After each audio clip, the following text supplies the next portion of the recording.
Back live, literally, and just wanted to touch on something that really hit home to me today. First and foremost, shout out to the channel BBM, Building Better Men. He just dropped a new video today, so go over there, check that out. I'm gonna try to leave a link to his channel in my description when I go back and look at this and edit this. But I'm kind of digging the vibe of doing live videos just because it keeps me on my toes. It allows me to be myself freely. Um, when you do your pre-recorded videos, and there's nothing wrong with that. Like I'm gonna continue to do those when I want my videos to be more crisp and precise, and I want like I have like notes, and I want to hit pinpoints. Like I'm definitely going to do my pre-recorded videos. But if it's something that I'm more passionate about and I want to convey my true feelings and passions on that topic, I'm probably just gonna hit record, try to give you guys some heads up. I'm gonna get better and smoother with this transition, and eventually I'm gonna get like a workable computer where I'm pretty sure the transition and process will be extremely easier. But without further ado, today's video is about being a better man. Now, understand, I'm coming from a individualistic point of view. I'm coming from my point of view. So when I say better man, you may agree with some of these points. You may disagree with some of these points. But this is what being a better man is in my gaze. And as a grown man and a grown human being, I stand on my laurels. I stand on my opinions. And that's based and backed by experiences that I've gone through in my life. And you know, am I willing to debate? Yeah, of course, but I'm never gonna argue another man down just because his opinions are his opinions based off of his experiences. And hopefully, if he's the same kind of man that I am, he stands on his laurels, and that's his feelings and or his opinions. So, first things first. One of my primary intention every day when I wake up above Earth and I can open my eyes and I see this matrix that we currently live in, so I know I'm still alive. At least my conscience is still alive in this matrix. I I strive to be a better version of myself that day. I strive to be a better man than I was yesterday every day. I believe that growth is not linear, but it is progressive. And I don't believe that there's a max out. I believe that there may be, maximal potential for genetics and things like that, but you can still exceed them. Now how far are you going to go when you exceed? Probably not extremely beyond your, physical or genetic potential, but you can exceed thresholds. So, but for no other reason or no other purpose in life than to just be better than you were yesterday. You know what I mean? Like there's even if you max out all your potential, your genetic potential, your cognitive potential, whatever you can think of, even if you max it out, there's still ways that you can be better than you were yesterday. I believe that wholeheartedly. I just don't see how, if you're living in this paradigm, in this dimension, that you can't be better than you were yesterday. So my primary intention every day when I wake up is to be better than I was yesterday. Sometimes that's holistically. Sometimes that's just it could be just in one aspect, right? For instance, say my wife and I had a falling out, and when I got to sit down and really think about both sides and just think about the big picture. So now I'm looking at the issue like a spectator as I play it back in my mind. Because, a lot of times when you're in the moment, you're only seeing it from your gaze or your point of view. So when I go back and I sit with it and I watch it and rewind as a spectator, I see what I could have done or said differently. So depending on what time of day it is, it may not be an opportunity to fix it that day. But I know that I could be a better man and husband the following day because I've dissected it. It's like a sport, when you watch the play tape. And now I've watched the tape, I've edited the plays, and now I know that I can be a better player the next day. It could be a financial decision. May have spent too much or may have held too tightly. But as I go back and I look at it as a spectator and rewind, I know what I can do to be better in that particular situation the next day. So, number one, being a better version of myself daily. And this is 1A, this is a bonus. Being a better version of yourself does not mean being the best version of yourself. I am, and this is where a lot of people may disagree with me, I am under the notion that there is no such thing in this dimension or this paradigm as the best version of yourself. The best version of yourself resides in heaven or whatever that other dimension is that you believe in. You see, there's times that we can tap, because that person exists and we exist simultaneously in real time. Now, I know I might be going over some people's heads, so I'm not going to go too deep down that rabbit hole. But because we exist simultaneously, sometimes we can tap into the best version of ourselves potential. And this is when, a lot of times, this is when you exceed your genetic potential. This is when you exceed your cognitive potential. This is when you exceed your potential. And you do some things that you couldn't even believe you did, let alone anybody outside of you, your friends and family or strangers, like, whoa, where'd that come from? When you have that, whoa, where'd that come from moment, and I'm talking about you having it yourself, not like somebody else. When you have that, whoa, where'd that come from moment because of something that you did or said that was so profound, that was you tapping in to the best version of yourself that's in the next dimension. But we'll never be the best version of ourselves 24/7 in this dimension. This dimension is not set up for that. This dimension is set up for failures so that we can learn from those failures. And then we bring that knowledge over to the other side when we do become the best version of ourselves.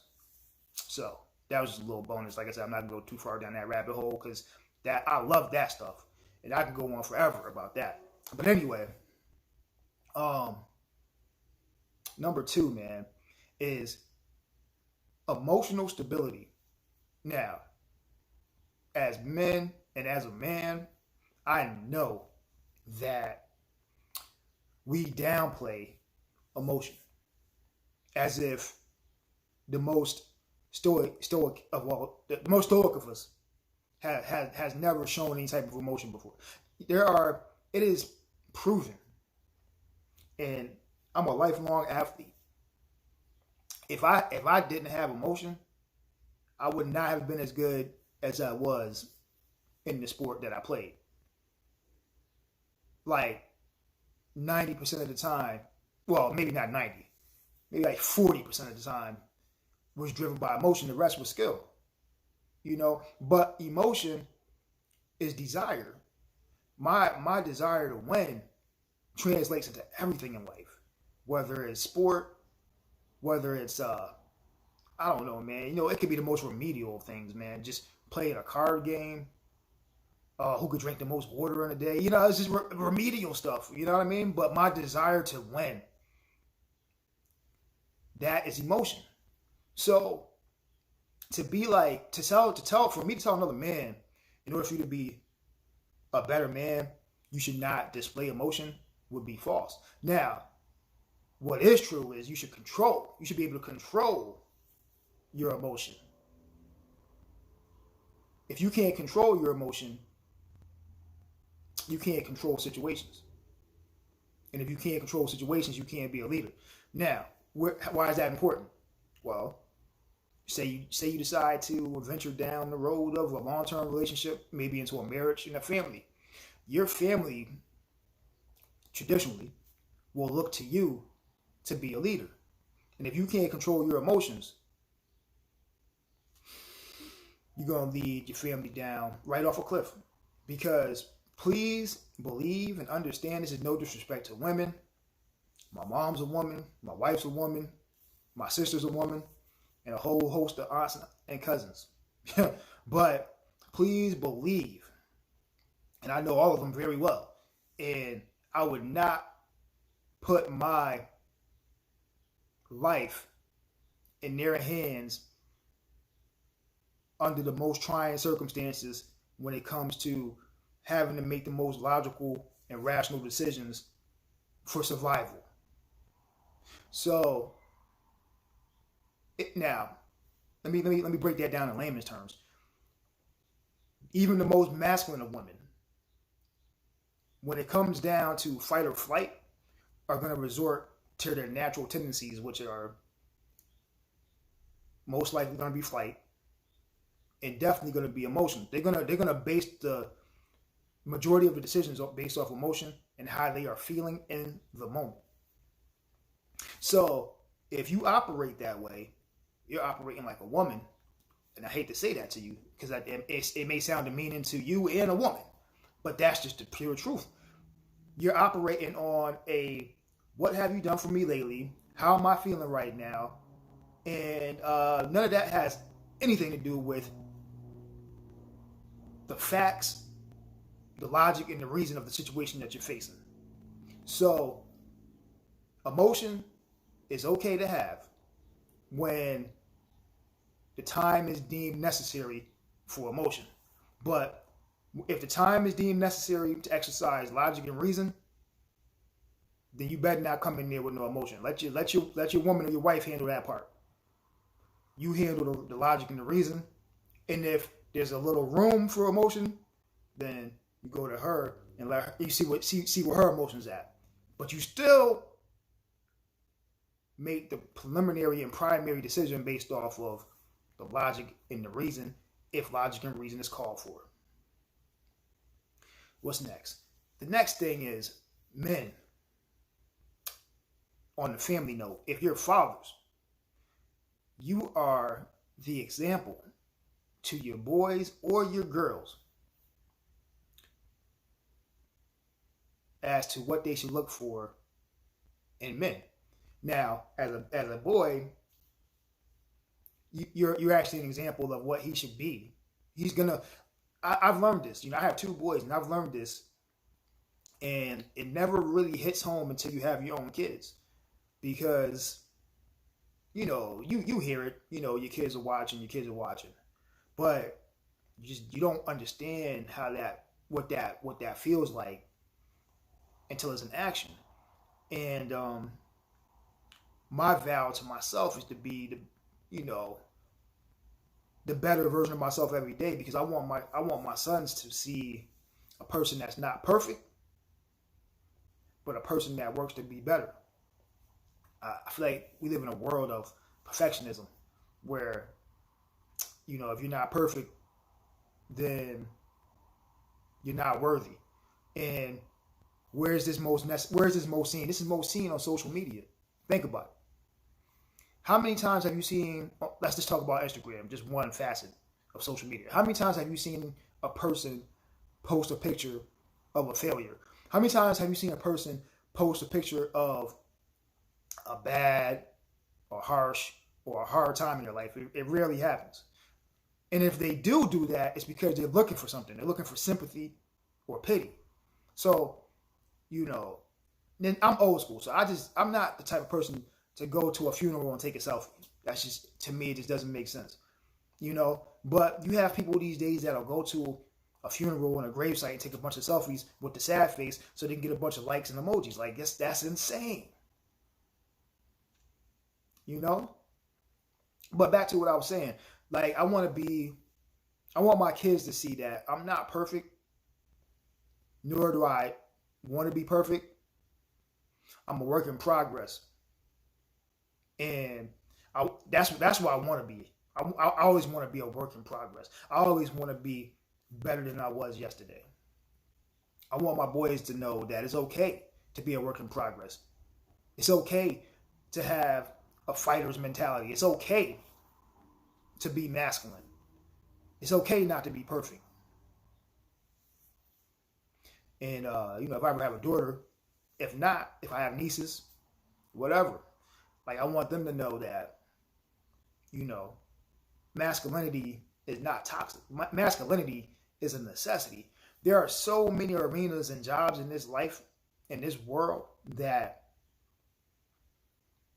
if a woman can do it, power to her. But you're more than likely going to need men to continue to fulfill those roles, because weather conditions are extreme. The strength and endurance that you need are extreme. The logic and reason is extreme. The mental fortitude to get through that day-to-day struggle is extreme. You cannot depend on feeling. You cannot rely on how do I feel today. If you have a job to do, it has to get done. You have to do it. The feeling, the emotion, do I want to do it? Do I want to be here? Do I feel like that? No, you can't. That doesn't get it done. So, and that's how I live my life, man.